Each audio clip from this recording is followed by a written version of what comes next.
تو راج کرے گا خالصہ اور کرے نہ کوئی، تو ظاہر بات ہے وہ سیکولر جو راج وہ کرے گا. یہ ہوتا رہا ہمارے یہاں. تو اصل الزام ان پر ہے میرے نزدیک، ورنہ قائد اعظم کے ذہن میں یہی تھا کہ وہ نظام آئے، لیکن آئے اس راستے سے ہم جو ہے خام خواہ کا ڈھنڈورا پیٹ کر اسلام کا اس وقت پوری دنیا کو اپنے خلاف نہ کر لے، جبکہ ابھی ہمارے قدم جمے نہیں ہیں. یہ ہے میرے نزدیک تعویل، جس کی بہترین تعبیر ہے یہ مسٹر سورنسن کے قول میں کہ he is a sword of Islam resting in a secular scabbard. اب آخری بات آپ سے کر رہا ہوں، علامہ اقبال کے تو میں نے خطبے سے تجزیہ کر کے نکالی تھی خلافت راشدہ. انہوں نے کہا تھا کہ اگر ہمیں موقع مل گیا اور اگر ہندوستان کے شمال مغرب میں ایک آزاد مسلم ریاست قائم ہو گئی تو ہمیں موقع مل جائے گا کہ اسلام کے چہرے پر جو بدنما داغ آ گئے تھے دور ملوکیت میں، عرب امپیریلزم میں، ان کو ہٹا کر صحیح اسلام کی تصویر دکھائے. میں نے نتیجہ اخذ کیا کہ صحیح اسلام سے مراد خلافت راشدہ کا ہے، دور ملوکیت سے قبل کا اسلام. دیکھیے قائد اعظم کا معاملہ، یہ جنگ 11 ستمبر 1988 کو یہ قائد اعظم کے جو معالج خصوصی تھے ڈاکٹر ریاض علی شاہ کے قلم سے یہ مضمون شائع ہوا تھا، جو کہ ٹوبرکلوسس سے قائد اعظم کو، اور ریاض علی شاہ صاحب ہمارے بھی استاد تھے، ہم نے بھی پڑھا ہے ان سے، یہ اسپیشلسٹ تھے اس وقت. تو انہوں نے آخری وقت میں جبکہ ان پر گفتگو پر بھی پابندی تھی کہ آپ بات بھی نہ کریں، اتنے نحیف اور لاغب ہو چکے تھے. ریاض علی شاہ کہتے ہیں کہ میں نے دیکھا کہ قائد اعظم کے ہونٹ کچھ ہل رہے ہیں، تو میں نے کہا کہ یہ اگر اندر ہی اندر اپنی بات روکیں گے تو اور ایک ایڈورس ایفیکٹ ہوگا. میں نے کہا اچھا آپ کیا کہیے جو آپ کہنا چاہتے ہیں. کہا تم جانتے ہو جب مجھے یہ احساس ہوتا ہے کہ پاکستان بن چکا ہے تو میری روح کو کس قدر اطمینان ہوتا ہے. یہ مشکل کام تھا اور میں اکیلا اسے کبھی نہ کر سکتا تھا. میرا ایمان ہے کہ یہ رسول خدا کا روحانی فیض ہے کہ پاکستان وجود میں آیا. اب یہ پاکستانیوں کا فرض ہے کہ وہ اسے خلافت راشدہ کا نمونہ بنائے تاکہ خدا اپنا وعدہ پورا کرے اور مسلمانوں کو زمین کی بادشاہت دے. یہ خالص مذہبی فکر ہے. وعد اللہ الذین آمنوا منکم وعملوا الصالحات لیستخلفنہم فی الارض. میں اپنی آخری گفتگو کے چند اب منٹ آپ سے مستعار لے رہا ہوں کہ میری یہ ساری گفتگو پاکستان کے حوالے سے تو مکمل ہوئی، لیکن میری فکر کا ایک پہلو ہے. ایک تو میں نے شروع میں جو 2 آیات پڑھی تھی کہ تحریک پاکستان کا بیسک موٹیویشن جو ہے وہ سورہ انفال کی آیت نمبر 26 میں ہے. وَاذْكُرُوا، یاد کرو، اذ انتم قلیل، جب تم کم تھے تعداد میں، اقلیت تھے، مستضعفون فی الارض، تمہیں سپریس کر دیا گیا تھا، دبے ہوئے تھے. تخافون، تمہیں خوف تھا، ان یتخطفکم الناس، کہ لوگ یعنی غیر مسلم تمہیں دبا لیں گے، اچک کر لے جائیں گے، برباد کر دیں گے. فآواکم، اللہ نے تمہیں پناہ دی، پناہ گاہ عطا فرمائی. وَأَيَّدَكُم بِنَصْرِهِ، اپنی نصرت سے تمہاری تائید کی. وَرَزَقَكُم مِّنَ الطَّيِّبَاتِ لَعَلَّكُمْ تَشْكُرُونَ، اور تمہیں پاکیزہ رزق فراہم کیا تاکہ تم شکر ادا کرو. یہ پاکستان کی تصویر ہے قرآن مجید کے اندر، اس لیے کہ حضور کی حدیث ہے، آج بھی میں جمعے میں بیان کر چکا ہوں اس کو. اس قرآن کے اندر فی ہے خبر ما قبلکم و نبأ ما بعدکم و حکم ما بینکم. حضور نے فرمایا اس میں تم سے پہلے کی قوموں کے حالات بھی ہیں، تمہارے بعد میں آنے والوں کے حالات بھی ہیں، اور جو تمہارے مابین اختلافات قیامت تک ہوں گے ان کا حل بھی موجود ہے. تو یہ ہمارا ذکر ہے پاکستان.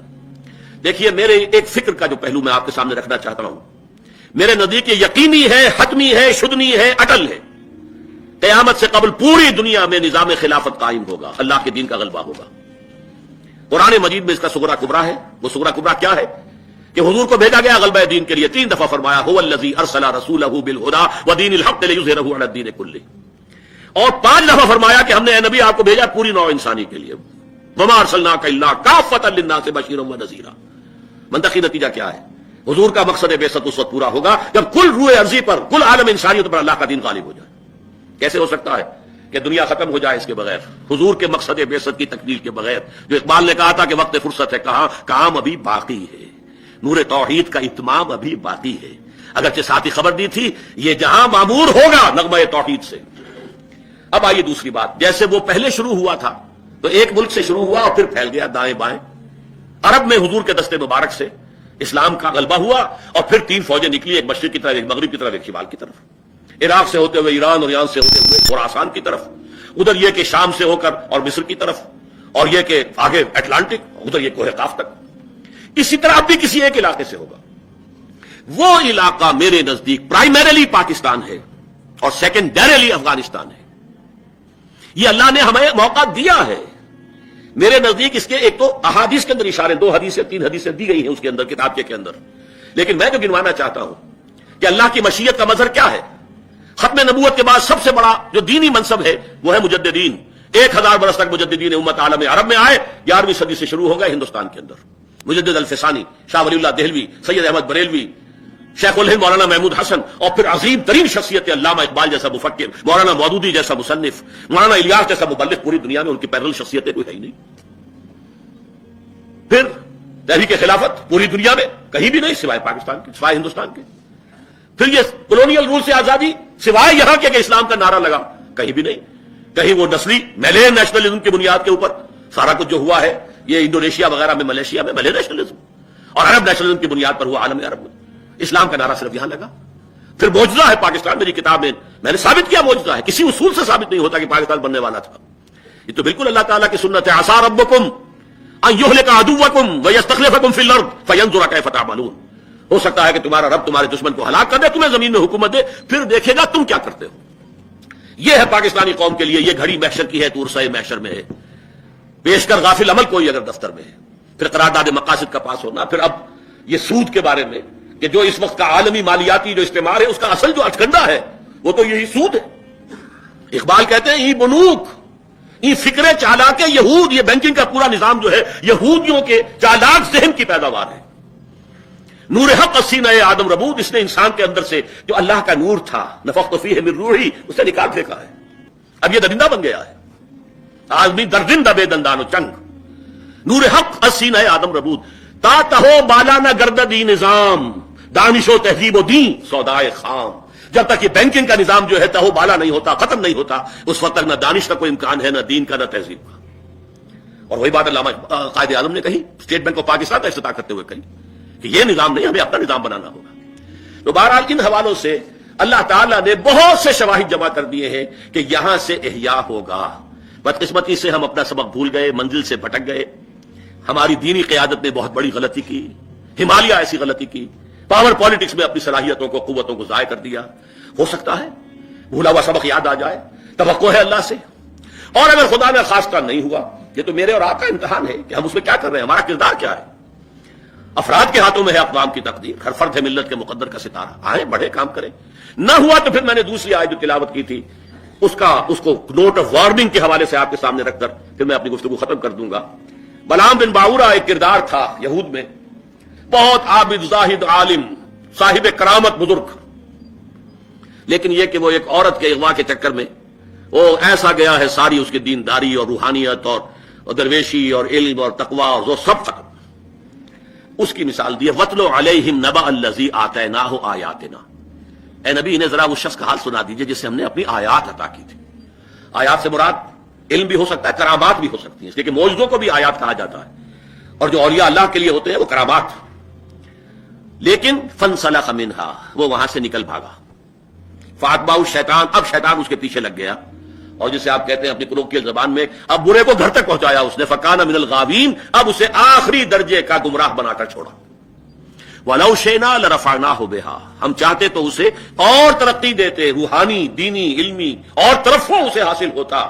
وَلَكِنَّهُ أَخْلَدَ إِلَى الْأَرْضِ، وہ تو زمین کی طرف ہی دھستا چلا گیا. زمینی خواہشات، زمینی شہوات، زمینی آرزویں انہیں کے اندر دھستا چلا گیا. وَاتَّبَعَ هَوَاهُ، اس نے اپنی خواہشات کی پیروی کی، لہذا راندہ درگاہ حق ہو گیا.